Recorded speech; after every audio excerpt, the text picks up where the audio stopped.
Question देखो 12 number पे कह रहा है कि दो सरल रेखाएं ए बी और सी डी एक दूसरे को ओ पर काटती हैं। यदि OP angle B O D का को और ओ क्यू एंगल ए ओ सी को समद्विभाजित करे तो हमें दिखाना है कि ओपी और ओ क्यू एक ही सरल रेखा में है। यानी कि यहाँ पे हमें पी ओ क्यू ये सरल रेखा है, यह आपको दिखाना है। चलिए देखते हैं। दिया है रेखाएं ए बी और सी डी एक दूसरे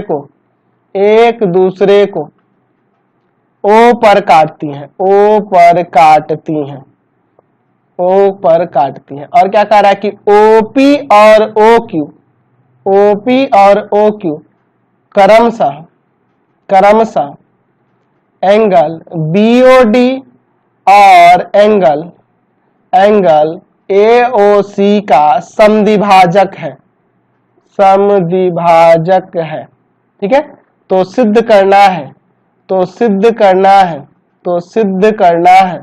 क्या सिद्ध करना है कि ओपी और ओ क्यू एक ही सरल रेखा में है। यानी कि हमें दिखा देना है कि पी ओ क्यू एक सरल रेखा है, ये भी कह सकते हैं एक सरल रेखा है, ऐसे हमें ये दिखाना है।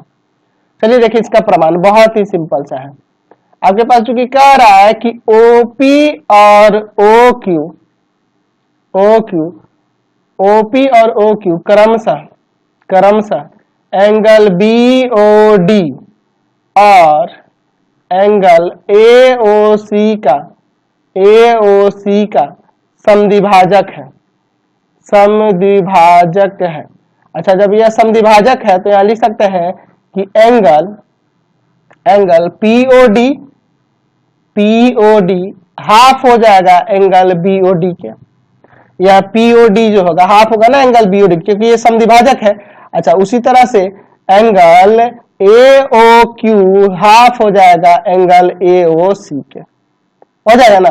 चलिए अब इसके बाद देखो, बहुत ही सिंपल सा क्वेश्चन है, इसको थोड़ा सा ध्यान से देखिएगा। मैं अब क्या करता हूं, यहाँ पे आपको कोण लेता हूं, सभी कोणों को ले लेता हूं। कौन कौन सा? Angle BOD plus angle AOD plus angle AOC plus angle BOC बराबर में 360 डिग्री। देख लो आप, एक बिंदु पर बने सभी कोणों का बीओडी फिर एओडी फिर एओसी और फिर बीओसी, चारों मिला के 360 हो जाएगा ना जी। टोटल 360 हो जाएगा। अच्छा, मैं बीओडी की बात करूं तो यहां से देखो क्या हो जाएगा। बीओडी को मैं यहाँ पे 2 एंगल पीओडी नहीं लिख सकता हूँ, ये 2 आके इधर गुना कर जाएगा, 2 एंगल पीओडी। अच्छा, एओडी को एओडी ही रहने देता हूं और एओडी जो है ना आपके बीओसी के बराबर हो जाएगा। आगे चल के चेंज करेंगे। अच्छा, एओसी को भी ऐसे क्या कर सकते हैं, ये जाके इधर गुना कर जाएगा, तो एओसी की जगह मैं 2 एंगल एओक्यू लिख सकता हूं, है ना। और प्लस बीओसी को एओडी लिख सकता हूं ना, क्योंकि दोनों बराबर होगा।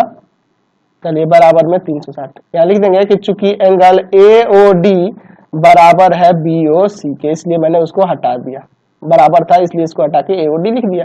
चलिए यहाँ पे 2 angle POD plus 2 angle AOD और प्लस 2 एंगल एओक्यू बराबर में 360 डिग्री। यहां से 2 कॉमन कर लो तो angle POD plus angle AOD और प्लस एंगल एओक्यू बराबर में 360 डिग्री। 2 जाएगा उधर भाग करेगा तो 180 हो जाएगा। और यहां देखो क्या होगा, पीओडी एओडी और एओक्यू, पीओडी ये वाला कोण, एओडी ये वाला कोण और एओक्यू ये वाला, ये तीनों मिलकर ये आपका पीओक्यू ना हो जाएगा।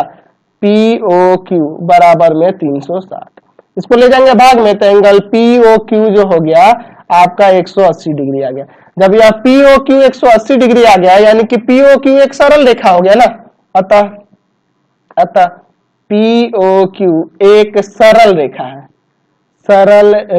है, यानी कहने का मतलब कि ओपी और ओक्यू जो हो गए वो आपके एक ही रेखा को दर्शा रहे हैं, यहां से साबित होगा। तो आपका एक्सरसाइज कंप्लीट हो गया। आपको यहीं तक देखना था, अगले वीडियो में हम लोग आगे क्वेश्चन को देखेंगे। प्लीज आप चैनल को सब्सक्राइब करेंगे, वीडियो को लाइक शेयर करेंगे। इससे रिलेटेड वीडियो देखने के लिए सीधे डिस्क्रिप्शन में जाना, आपको पूरे बुक का लिंक मिल जाएगा। Thanks for watching.